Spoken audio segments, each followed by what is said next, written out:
You're not depressed because you're weak. You're stuck because you keep telling yourself asking for help is weakness. But the truth is, asking for help is one of the most powerful acts of strength you can take. Today, I'm going to share why. I'm Dr. Ray Peralta, physical therapist, exercise physiologist, run coach, and Marine veteran. Over the past 10 years, I've helped veterans rehab injuries, rebuild their fitness, and reclaim their discipline. In this video, I'm going to share what holds veterans back from asking for help, why depression could be so destructive if we stay silent, and how a simple shift can help you climb out of that hole. And here's what I want to walk you through my own story after leaving the Marine Corps, what the research shows about depression in veterans, a practical remedy that works, and a step that you can take today to start moving forward. So, what does the research show? 10 to 20% of veterans experience depression. 1 in 3 veterans seeking treatment show major symptoms of depression, and 1 in 8 veterans often require a combination of therapy or medication to manage it. But that's not a small problem. I consider that an epidemic. And the science around asking for help is only making it worse. So on the outside, you may look squared away, but on the inside, you're drowning when you're dealing with depression. Maybe another night at the bar, another blackout, one close call behind the wheel could have ended it all. And that was actually me. That was my story right after leaving the Marine Corps. I was young, early 20s. I was working a full-time retail job. I was going to college at night. On paper, I looked solid, upstanding citizen. But and then in the late nights, my drug of choice was alcohol. I'd go out to the bar. I thought drinking was socially acceptable until the blackouts. And then one night I lost control of the car I was driving and nearly crashed into a building around like 3 a.m. I got lucky, right? I was, there was no one around. It was a quiet suburban area. The car jumped over the curb. I'm like gasping for air. I'm like, oh my God, I can't believe I did that. But not every veteran gets that chance. Not everyone gets lucky. And you've probably seen this too, friends who didn't make it. One who maybe drank too much, well, unfortunately loaded their Glock, or another one drove home drunk and never made it back. At the funeral, everyone said he looked solid, but inside, he was already gone. So the way out isn't isolation, right? It's not thinking you could just do this all alone. It's connection. So what I recommend is reaching out, right? Calling out your battle buddy. If you need professional help, reach out to a therapist, right? Get a mental health therapist. And don't look at it like a sign of weakness. Think of it as like a coach for your mind. And with your battle buddies, right? Don't just party together, train together, whether it's a run, a ruck, a lift, or if it's been a while, like you're out of shape, right? Maybe it's been 20 years since you wore the uniform, even just a 1 mile walk. And then start building up your walking fitness, right? Try to walk 3 miles and go for a walk with your buddies, right? Exercise is medicine.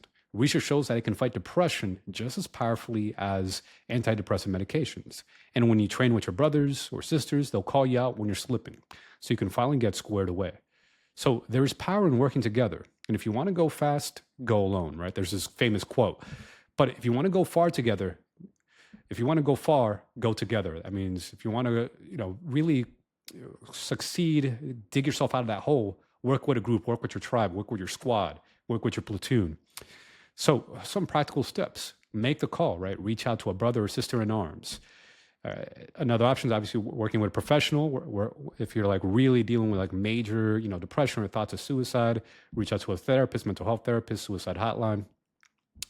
Schedule movement in your day, right? Commit to a walk, even if it's just 15 minutes, 30 minutes, 5 days a week, or go for a run or lift, right? Even better if you do it with a buddy, right? Get your battle buddy, or do it in a group.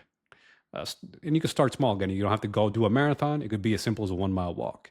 Build consistency, right? Don't aim for perfection, right? Maybe your first goal is just 3 times a week, you go for a walk, right? Just show up. It doesn't have to be some, David Goggins level, ultra marathon mileage that you're doing, right? You start small and then you build your way up. And if you want to do an ultra marathon, that's fine, but slowly progress, work your way up to it. Stay accountable, right? Let your community check you when you drift. Right. So many times people think that they're fine, that they're perfect, but you may be hurting inside. And then, take that feedback, right? If a buddy's calling you out that, hey, something's not right with you, and that maybe you need to get some professional help, check the ego aside, be humble and, ask for help. And then repeat daily, right? Repeat those healthy habits. Discipline compounds, right? Small actions build a new identity. Maybe it starts with, again, just walking 3 times a week, and then up to 5 times a week. And then you're also doing some lifting twice a week. And then you maybe start eating healthy, right? Instead of always going out for fast food or junk food, you start ordering salads or making your own salads or eating more fruits and vegetables with your chicken or your steak or whatever. You start eating healthier, and all these things start adding up because I'm a big believer in a holistic approach, what some people call lifestyle medicine or integrative medicine, and it can really make a big difference. I've noticed this firsthand as someone who's dealt with depression, borderline personality disorder, and symptoms of PTSD, that cleaning up my lifestyle, right, exercise, clean eating, proper sleep, doing mindfulness-based practices, breath work, breathing exercise, yoga, meditation, all these things added up, and then getting a support network, training with friends. For me, my support group was like actually doing Brazilian Jiu-Jitsu, a great community of friends, guys and girls who were there doing some grappling, but through the grappling, I also had like a sense of community, kind of remind me when I was back in the Marine Corps with the squad. So, find a support network, find a group, or reconnect with your old buddies from your military days, work out together, and that could go a long way, right? You don't have to fight this alone. And if you're ready to reclaim your discipline, rebuild your body and mind, I've created something for you. I'm launching a free 5-day Veteran Reboot Challenge, a mission to reset your discipline, strengthen your body, and sharpen your mind. And I'm giving away a $5,000 scholarship full ride for my one-to-one premium coaching to one veteran who completes the challenge, plus partial scholarship opportunities for those who participate. So join us, reclaim your discipline, and get mission ready for life.